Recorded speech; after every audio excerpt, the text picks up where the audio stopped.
Bismillahirrahmanirrahim. Assalamualaikum warahmatullahi wabarakatuh. Assalamualaikum warahmatullahi wabarakatuh.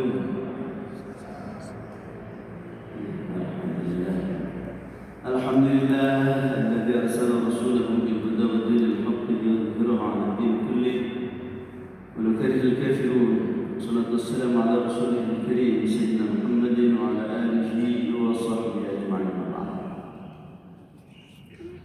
Hadirin kaum muslimin muslimat yang dirahmati Allah Subhanahu wa taala. Allah Subhanahu wa taala berfirman, "Walladzi arsala rasulahu bil huda wa dinil haqq liyudhhirahu 'ala ad-din kulli wa kafaa billahi shahida." Ayat ini mengawali tentang karakter Rasulullah sekaligus tugas Rasulullah SAW dan karakter para sahabat Rasulullah SAW sebagai hasil dari tarbiyah beliau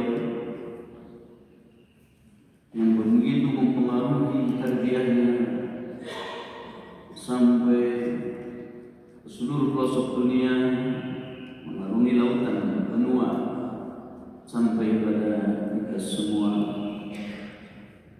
dan itu terus berlanjut 1500 tahun lamanya dan sampai kiamat semua. Walladzi jalla Allah alladzi arsala rasulahu, yang telah mengutus rasulnya yaitu Rasulullah Muhammad SAW bil huda. Peran utama Rasulullah adalah bil huda, yang harus kita catat, membawa petunjuk hidup. Dan petunjuk hidup ini petunjuk hidup yang abadi, bukan sekedar resep makanan yang sekali saat akan berubah, bukan sekedar nasihat orang tua yang mungkin tidak sempurna, bukan sekedar undang-undang yang dibangun oleh manusia yang mungkin dalam sekian tahun bisa diganti di amandemen, tapi huda yang dibawa adalah Allah, petunjuk Allah Subhanahu wa taala sebagai wujud rasa kasih sayang Allah kepada umatnya, kepada kita semua, agar perjalanan hidup kita ini jelas, tegas, menapaki jalan kedamaian, ketentraman, keamanan, kenyamanan, keselamatan. Itulah Rasulullah yang membawa misi rahmatan lil alamin, wa ma arsalnaka illa rahmatan lil alamin.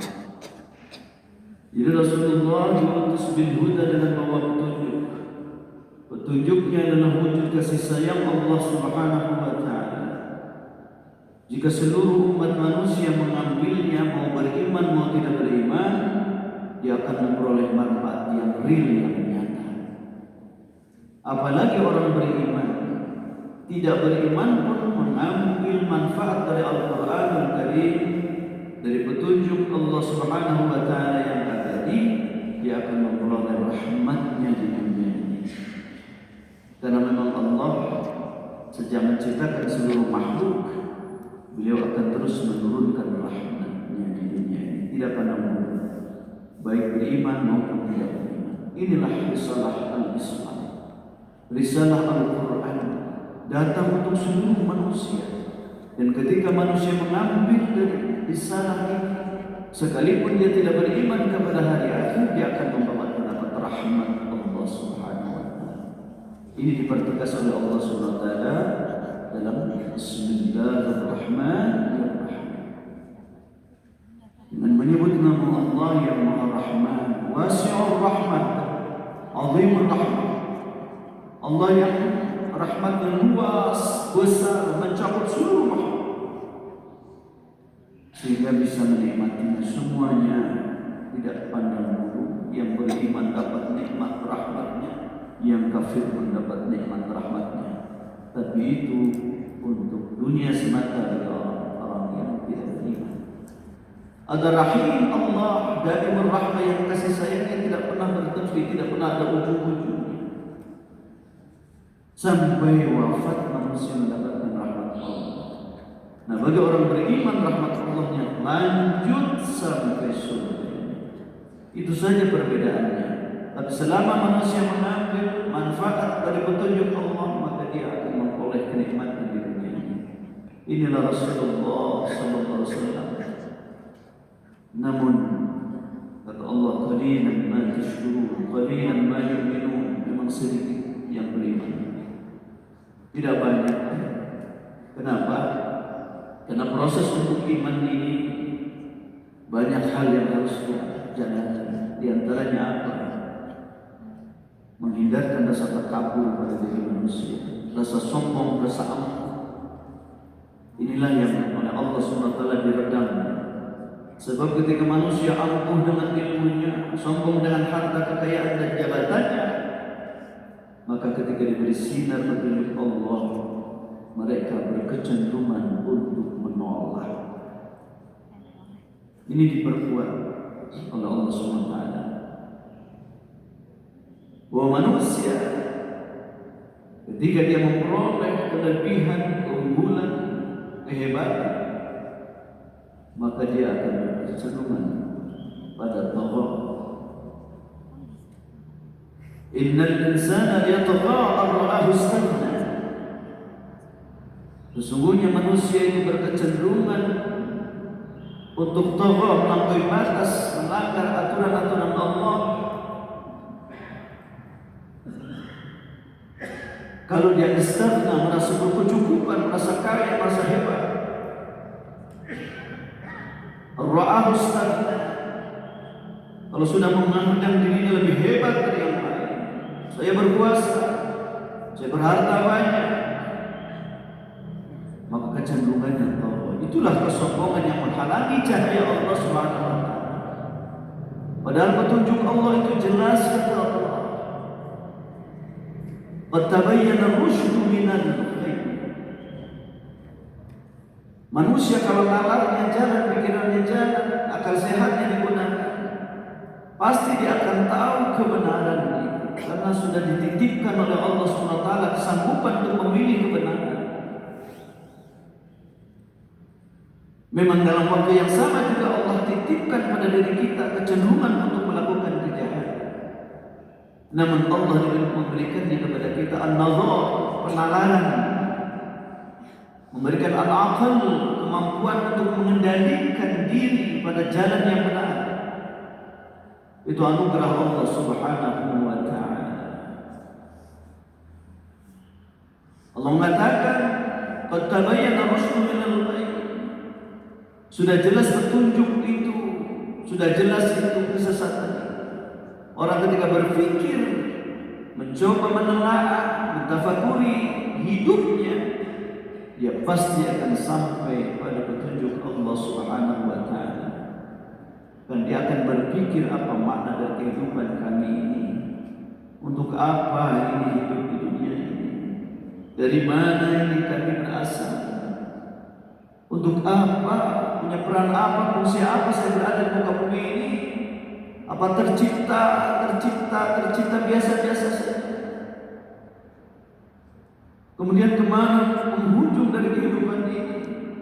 Apalagi ketika manusia sudah sampai pada titik stagnan dia, sudah letih lelah dengan kehidupan yang berulang-ulang, bekerja, makan, tidur, bekerja, makan, tidur, bekerja, makan, tidur tanpa hiburan, berulang-ulang, maka manusia akan sampai pada titik jenuh. Ketika manusia pada titik jenuh, dia sudah tidak merasa lagi hidup ini hampa. Maka banyak orang-orang yang tidak beriman, tidak mengenal perjalanan pulang menuju Allah. Mereka banyak terkapar, mereka banyak hancur di tengah jalan sampai bunuh diri. Kenapa? Karena tidak mengenal jalan kembali menuju Allah. Seperti kita berada di hutan, tiba-tiba kita ingin pulang dan tidak ada jalan, tidak tahu jalan, tersesat di perjalanan, betapa sedih, betapa berat. Kenapa? Tidak tahu jalan untuk pulang kembali dari hutan belantara. Dalam kegelapan ini, dunia adalah tempat kegelapan. Manusia gelap, misteri hidup ini, tidak tahu apa semua ini kok terjadi. Kenapa ada yang bahagia, kenapa ada yang menderita? Kenapa ada yang kaya, kenapa ada yang miskin? Kenapa ada yang kesusahan dan kelaparan sementara orang lain itu berkecukupan, bahkan berlebihan? Apa makna semua ini? Tidak akan tahu manusia apa makna penderitaan ini kalau tidak petunjuk Allah Subhanahu wa taala. Maka Allah dengan kasih sayangnya mengirim Rasulullah bil huda dengan membawa petunjuk agar kita bisa memaknai apa ada arti dari penderitaan di muka bumi ini. Apakah manusia diciptakan untuk menderita atau untuk bahagia? Kalau untuk menderita, tapi kok ada yang bahagia? Kalau untuk bahagia, kenapa ada yang menderita? Susah kita untuk menjawabnya tanpa petunjuk cahaya penjelasan dari Allah yang menciptakan bahagia dan penderitaan, yang menciptakan sehat dan sakit, yang menciptakan malam dan siang. Kenapa ya Allah? Seperti ini hidup ini. Tidakkah kau sanggup menciptakan malam saja tidak ada siang? Atau siang saja tidak ada malam? Apakah Allah sanggup menciptakan manusia bahagia semua saja tanpa harus ada menderita? Semuanya kata Allah, Inna Allah ala kulli syai'in qadir. Aku sanggup. Aku maha kuasa untuk memperbuat apapun. Justru diciptakan malam dan siang itu karena keberadaan Allah. Diciptakan ada penderitaan, ada bahagia adalah karena kemahabesaran Allah. Diciptakannya adalah hujan, ada tidak hujan, ada gelap, ada terang, itu kemahakuasaan Allah. Justru di situ titik ayat Allah, tanda kebesaran Allah. Inna fi khalqis samawati wal ardi wa ikhtilafil laili wan nahar la ayatin li ulil albab.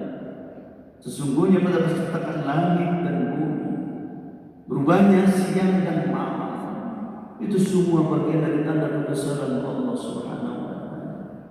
Allah mengingatkan kepada kita semua, walau syaa Allah laja'alakum ummatan wahidah walakin liyabluwakum fima ataakum fastabiqul khairat. Kata Allah, aku sanggup menciptakan kamu satu golongan saja, satu keadaan saja.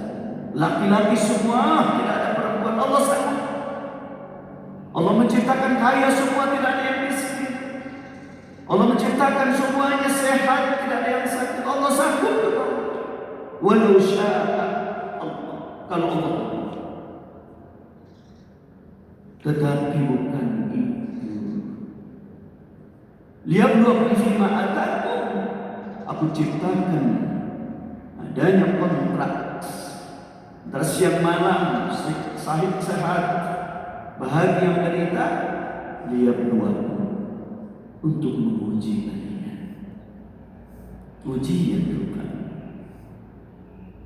Jadi perjalanan hidup itu menurut hidayah Allah, petunjuk Allah, ujian. Untuk kita kuat dengan ujian itu, Allah berikan petunjuknya. Nih, kalau kamu pengen sukses diuji oleh Allah, inilah jalannya, caranya.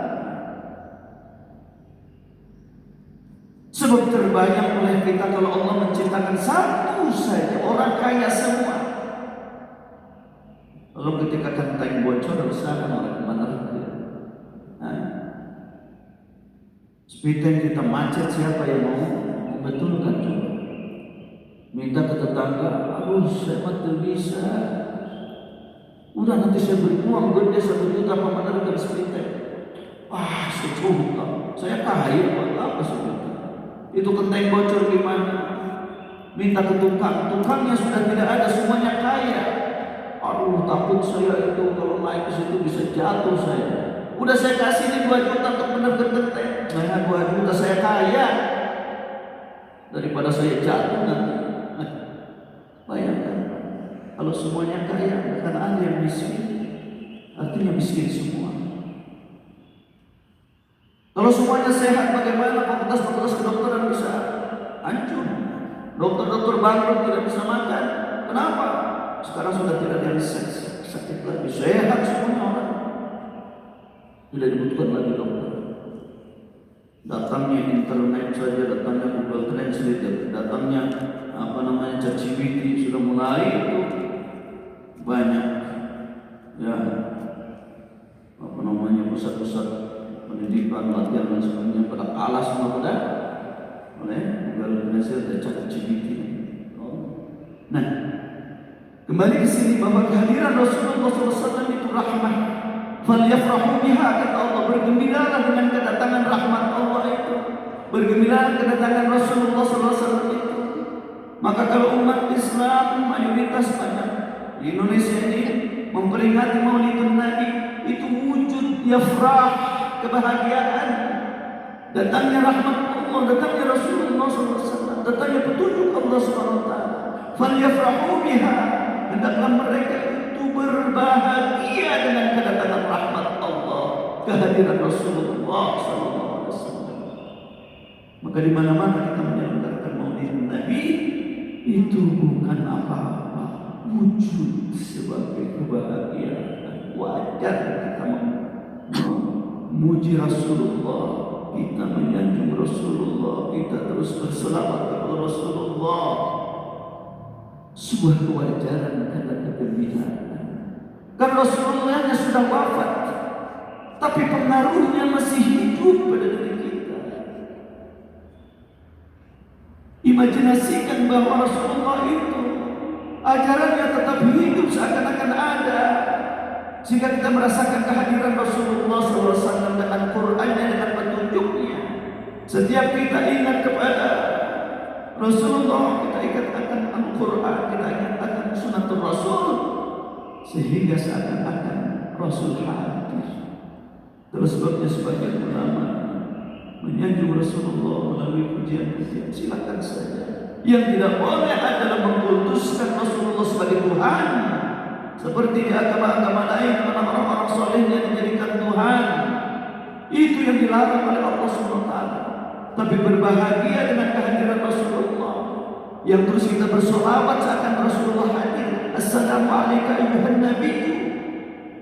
Itu dicontohkan oleh Allah Subhanahu wa taala dalam tasyahud. Assalamu alayka ayyuhan nabi. Mana Rasulullahnya tidak ada. Padahal kita mengatakan salam sejahtera semoga atasmu wahai Rasulullah, ayyuhan nabi, wahai nabi. Mana Rasulullahnya tidak ada. Karena kita berimajinasi saat Rasulullah hadir. Assalamualaikum ayyuhan nabiyyu. Assalamualaikum ayyuhan nabiyyu wa rahmatullahi wa barakatuh. Kita ungkapkan setiap tasyahud. Rasulullah sedang hadir. Dan Rasulullah dihadirkan ketika kita membaca sholawat. Ketika kita bersolawat, kata Allah SWT, kata Rasulullah SAW, Allah akan menghidupkan rohnya untuk menjawab salam kita, salawat kita. Allah SWT yang akan menyampaikan salawatnya. Man shalla alayya sallallahu alayka. Man shalla alayya salatan sallallahu alayka ashran. Barang siapa yang berselawat kepada Rasulullah satu kali, maka Allah akan berselawat kepadamu 10 kali. Jadi langsung dijawab salawat kita oleh Allah SWT. Maka banyak bersalawatlah kepada Rasulullah SAW. Karena Allah bersalawat, malaikat bersalawat, semua bersalawat. Berbanyak salawat kepada Rasulullah SAW. Bil huda wa dinil haqq. Petunjuk Allah diperkuasa lagi wa dinil haqq. Jadi Allah mengutus Rasulullah wa dinil haqq, agama yang hak, agama kebenaran, agama dari Allah SWT, agama yang bersifat abadi, final, tidak akan lagi ada agama baru yang Allah akan turunkan. Tidak ada lagi Nabi dan Rasul baru yang Allah turunkan. Kenapa? Karena seluruh ajaran Allah dari Nabi Adam AS sampai kiamat sudah terangkum semua dalam petunjuk Allah Al-Quran. Apa yang pernah terjadi di zaman Nabi Adam diulang lagi oleh Allah melalui Jibril AS, diulang lagi dalam Al-Quran. Ajaran-ajaran yang pernah turun kepada Nabi Ibrahim AS diulang lagi oleh Allah SWT, diwahyukan kembali melalui Jibril, sehingga terhimpun dalam Al-Quran. Ajaran Nabi Musa alaihissalam juga terhimpun dalam Al-Quran. Maka Al-Quran abadi, wujud keabadian Al-Quran, bahwa Allah akan terus menjaga sampai hari kiamat. Tidak ada kitab-kitab Allah yang dijamin sampai terus akan Allah jaga sampai kiamat. Kitab-kitab sebelumnya tidak ada jaminan dari Allah. Kenapa kitab-kitab sebelumnya tidak ada jaminan dari Allah? Karena akan terus bertambah, nanti nabi lagi akan datang lagi nabi berikutnya yang akan meneruskan. Tapi sesudah Rasulullah tidak akan ada lagi nabi sesudahnya, maka Allah putuskan bahwa ini Quran abadi sampai yaumil qiyamah. Allah akan terus menjaganya. Inna nahnu nazzalna dzikra wa inna lahu lahafizun. Sungguh kamilah yang menurunkan dzikr Al-Quran dan kami akan menjaganya. Maka berbahagialah kita di bulan Maulidin Nabi sallallahu alaihi wasallam. Kita diberikan kebahagiaan untuk merespon, meraih, mengikuti ittiba kepada petunjuk-petunjuk Allah lewat Rasulullah SAW. Karena hanya cara itulah, kata Allah, yang akan mengundang cinta, mahabbah Allah kepada kita. Qul in kuntum tuhibbunallah fattabi'uni yuhibbukumullah wa yaghfir lakum dzunubakum. Masya Allah. Katakanlah ya Rasulullah kepada umatmu, in kuntum tuhibbunallah, kalau kalian mencintai Allah, fattabi'uni, ikutlah Rasulullah SAW, yuhibbukumullah, pasti Allah akan mencintai kalian. Marilah kita raih cinta Allah, cintanya Rasulullah, agar kita bisa bahagia dunia sampai akhirat, agar kita bisa memaknai kehidupan di mana hidup ini adalah antara ke atas dan ke bawah, antara kemudahan dengan kesulitan, antara kesulitan dengan kemudahan. Memang dunia tempatnya itu. Kata Allah, wa inna ma'al usri yusran, inna ma'al usri yusran. Bersamaan dengan kesulitan akan ada kemudahan, bersamaan dengan kesulitan ada kemudahan. Fa idza faragta fansab. Yang berarti kalau kita sudah meraih kesuksesan sesudah diberinya kesulitan, kita jangan jangan pernah merasa puas dengan prestasi ibadah. Setiap kita telah meraih kesuksesan, fansab, bangkit kembali untuk menyusun kesulitan baru yang akan Allah berikan kepada kita. Tapi Allah akan terus bantu. Fa idza faragta fansab wa ila rabbika farghab. Teruslah kita memohon kepada Allah dalam kita mengatasi kesulitan-kesulitan dan penderitaan hidup, karena dunia hanyalah tempat penderitaan dan sekaligus juga reward dari Allah. Akan ada sulit, usri, akan ada yusra, tapi insya Allah nanti di surga tempatnya keabadian rahmat nikmat. Tidak akan ada lagi nanti kesulitan di surga itu. Sementara nanti di neraka tempatnya kesulitan abadi, tidak akan pernah ada kenikmatan lagi di neraka. Kita pilih kenikmatan abadi di yaumil akhir nanti dengan cara kita siap mengarungi kesusahan-kesusahan, penderitaan-penderitaan yang ujungnya insya Allah akan memberikan solusi setiap kita berusaha. Terima kasih atas perhatian. Mohon maaf sebesar-besarnya. Aqulu qouli hadza wa astaghfirullah wa lakum. Subhanakallahumma wa bihamdika asyhadu an la ilaha illa anta astaghfiruka wa atubu ilaik. Assalamualaikum warahmatullahi wabarakatuh.